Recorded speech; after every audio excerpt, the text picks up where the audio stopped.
Hey everybody, this is Keith here of Euphoria Pictures. Welcome back to my channel. So another week, another haul. Picked up some interesting titles. I picked up a few oldies, but unfortunately not goodies. I picked one or two movies up that I kind of remember back in the 80s. I remembered actually enjoying them, but unfortunately they haven't aged as well as I'd hoped they would. And I've picked up a couple of 4K movies. Again, 4K movies that I probably would have never have bought, only for things are so quiet now. And I decided to go for some of these movies, and I'm kind of happy I did, because one or two of them were quite special. So let's not waste any time, let's get right into it. So first up, we have The Craft. I've never seen this movie. I'm not a fan of it. I wasn't. Yeah, it was okay. It stars has Nev Campbell in it, and Skeet Ulrich is even in it, and this is the film before Scream. The cast did a great job actually. Robin Tooney in particular was quite brilliant in the movie. It just didn't do it for me. If I'm being totally honest, I actually prefer the male kind of witch movie they done, the Covenant, over this movie, which people might not agree with. But this film has a lot of love, but for me, it just didn't do it for me. It's one of the movies that once you knock it on, you kind of know exactly where it's going right from the start. And I don't like that. I'd like to be surprised a bit, and there was nothing in this to surprise me. The transfer was basically like the movie. It was mediocre. It was okay. It wasn't mind-blowing. It does have a DTS 5.1 audio, and it was adequate. It did the job, so it was a bit of a shame. I was expecting good things from The Craft. I heard a lot of people saying that it was a good movie. It just wasn't one for me, so unfortunately that was a bit of a letdown. Right, so up next we have The Witches of Eastwick. This is again one of them movies I grew up by, and it hasn't aged well. It hasn't aged well at all. The cast is fantastic. You have Cher in it, you have Michelle Pfeiffer, you've got Susan Sarandon and Jack Nicholson. Jack Nicholson is phenomenal in this movie. I was just saying it to my fiance when we were watching it. There's a scene that if you know the movie, there's a bit where Jack Nicholson's in the church at the end of it, and you kind of just watch the scene and you just can't envision anyone else other than Jack Nicholson doing that scene. He is absolutely fantastic in it. There's just the movie didn't quite it just didn't quite do it for me like it used to do in the 80s. It was a bit of a slow build to it. The climax to the movie, the last half hour of it, is actually quite brilliant. And it's okay. It's just not as good as I remembered it. So the transfer is actually okay. It's a bit soft, but if you're a fan of the movie, it's a good an upgrade over definitely over the DVD. So if you're a fan, you should get something out of that. Right, up next, here we go. Oh, right. Relic. I was talking about this movie to a few people in the last couple of days. This is becoming a trend, these movies. These so-called horror movies. These are... every time now I see a horror movie, or a so-called horror movie, and it's getting praise, you see all the stars, look at all the stars, and they praise the shit out of it. Just like that film The Lodge and that film Midsommar. Now, these movies, they're not horrors. Right, Midsommar does have some graphic scenes in it, and it can be unsettling in some places. But the likes of The Lodge and this movie... There's nothing horrifying about these movies. These are not horror movies. They're mediocre at best. They should not be called horror movies. They should not even be in the genre of horror. This film, I got an error in. I got an error into this movie, and I looked at my fiance and I went, you know what? There's like 30 minutes to go in this movie. Even if the last 30 minutes were absolutely remarkable, it still wouldn't have salvaged this movie. It was just an absolute bore fest. It just did nothing for me. But if you are big into them horrors like The Lodge, you probably will get something out of this. But these films are just not for me. I do not like them at all. Right, so that is Relic. Up next, we have this very nice edition of Roadgames by Indicator. This one's actually limited. It's limited to 5,000 copies. This is 2,142. It was a weird thing about this movie. I was checking up Jamie Lee Curtis. Jamie Lee Curtis is one of my favourite actresses of all time. And I was just checking up our filmography. Again, just things are gone so quiet now. I wanted to try and get movies that I didn't see.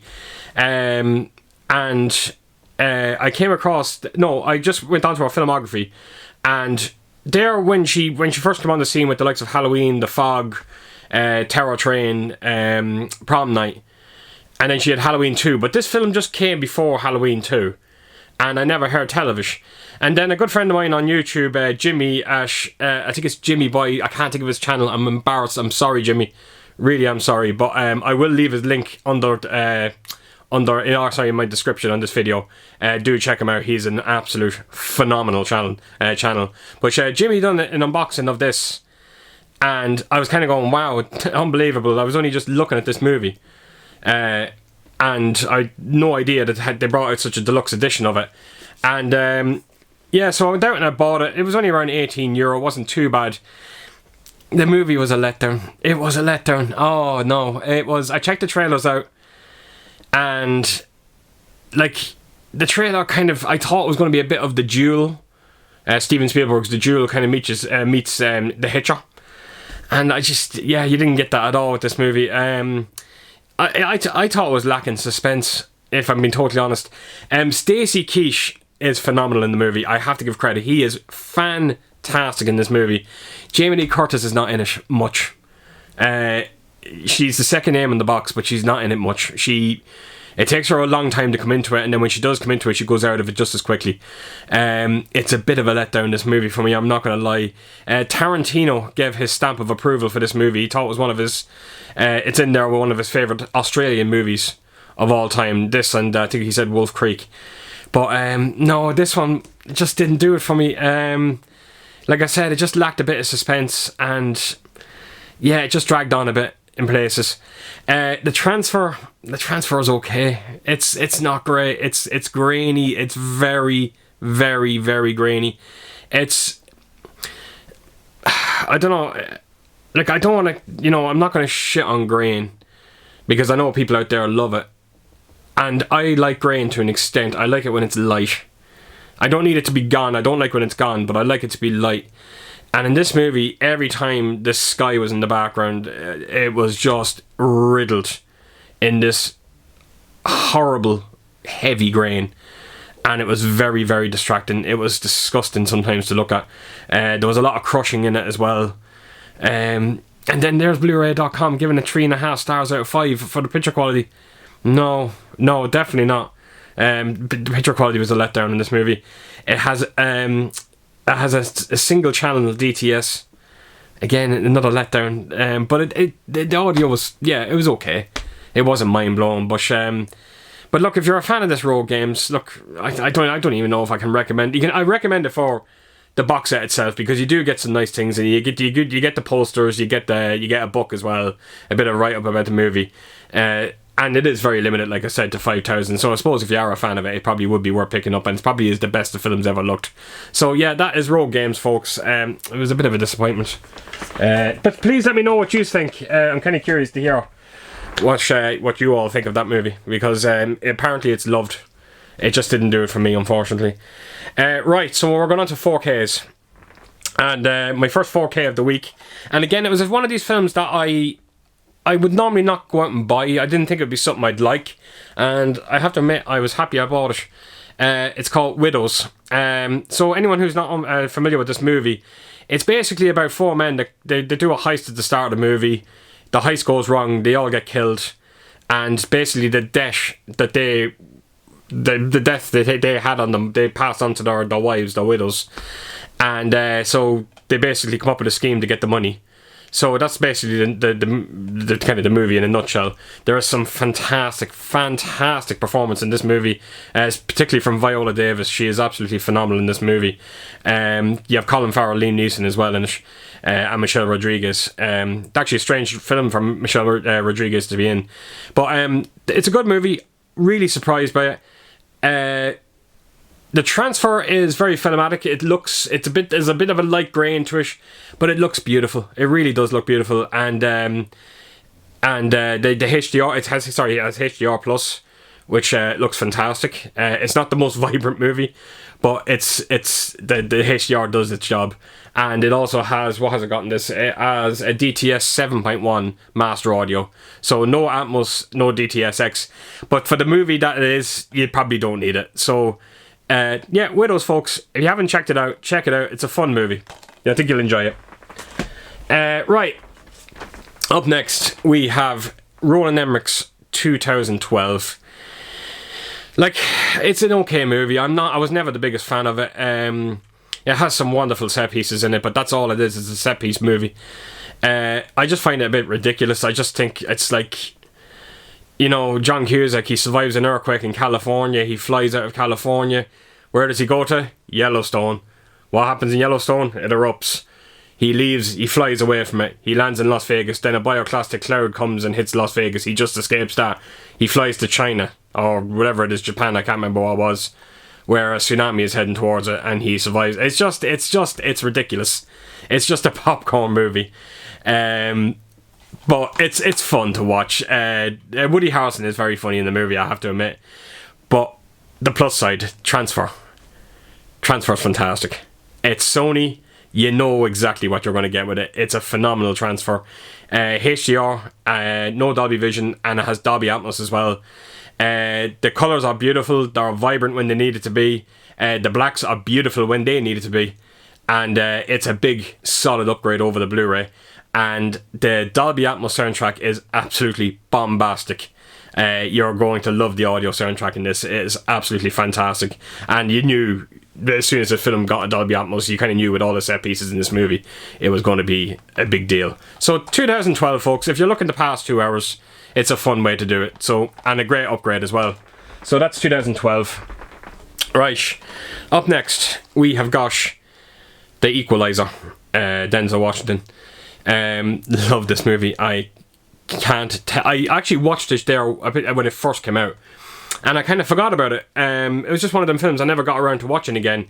And then when I discovered that this was out in 4K, I actually just recently discovered it. I knew it was out, but I forgot about it. Picked it up on the cheap, and when I revisit the movie, folks, I'm not kidding you, this is a great movie.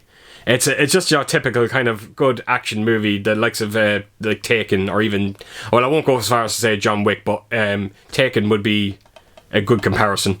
Denzel Washington puts in another solid performance. Another amazing director, Anton Fuqua, I think that's his name. Fantastic director. He's made many great movies. Olympus Has Fallen. He done the remake of the Magnificent Seven, Training Day. Great director. The transfer on this movie, again, is stunning. I love my dark movies just as much as I love my vibrant movies. This film is dark. There's no question of it. And it holds up so well. The detail on Denzel Washington's face in this movie is frightening. You can actually almost reach out and touch him. That's how lifelike it is. It's just phenomenal. Dolby Atmos soundtrack. Oh my god, folks. I wasn't expecting much from this Dolby Atmos soundtrack. Again, just for not for the type of movie that it is, but there is a lot of dialogue in the movie. But my god, when the music kicks in this movie, it really does shatter the house a bit. But the scene at the end of it, in the shopping mall, the audio is used very, very clever, and the high channels do get a good workover. And it's just an all-around fantastic 4K transfer. And if you don't have it, pick it up. It's phenomenal. You'll love it. So that is The Equalizer.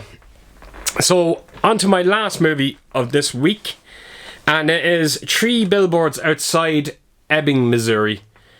Again, this is another one of them movies, just like The Widows. I kind of went, I don't know if it's the kind of movie that I would like. Oh my god, folks, this is the best film of the week. No question of it. It is phenomenal. Absolute stellar performances by all three. I can never think of the woman's name. Frances McDormand, Woody Harrelson, and Sam Rockwell. Sam Rockwell is, in particular, I thought was fantastic in it. He had his great comedic moments, which was fantastic, and so did she. Just, again, it's just a fantastic movie. If you didn't see it, and you have never heard about it, it has a simple premise. her daughter basically gets killed. You don't see it, but she gets killed at the start. Well, you don't see it at the start. She's at the start of the movie. She's dead, and she basically just puts up 3 billboards to basically light a fire under the police to try and help find her killer. And of course, the town resents her for it, and the police resent her for it, and yeah, so just the movie goes from there. But like I said, stellar cast, phenomenal performances, and then for your transfer, it's beautiful. It's a really nice transfer, and if you actually watch the movie, it just lends very well to 4K. It does have a DTS 5.1 audio. It didn't need to have Atmos or DTS-X. Again, it was one of the movies that it wouldn't have benefited from it. But it's a solid all-round 4K transfer. Phenomenal movie. If you haven't checked it out, please do check it out. And if you're a fan, you're getting a big upgrade over the Blu-ray, so do get it. So that is it, folks. That is just a few pickups that I got this week. Some great purchases, again, some surprises more than anything, and the films that are expecting to be good unfortunately didn't end up that way, so that was a bit of a shame. So next week is a big week. I'm expecting to see a lot of videos of the upcoming Demons release by Arrow Video. I have mine coming. I don't know when it's coming. I don't have tracking for it, which is kind of frustrating, but I cannot wait to get my hands on this. But that is not the big one that's coming.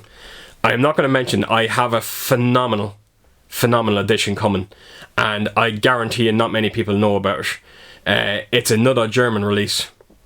It's a 4K release, and I know I said before that I wouldn't buy another 4K release from a country that if there's only one country that actually has the 4K version of it, because chances are you don't get a good 4K a 4K transfer. What am I trying to say? A 4K transfer, sorry. But I seen this edition of it. I did my homework on it. I made sure that the transfer was brilliant on it, which it is. And I'm not going to say anything. I'm actually going to hold off until I get it. But this is special. This is really special. So that is coming next week. So that is it, folks. That is everything for the week. And again, if you did like this video, please do give us a thumbs up. And please do leave a comment. Let me know what you think of the movies. And if you don't mind, please do subscribe. And I hope to see you all real soon with my next video. So take care, folks out there. See you soon. Bye bye.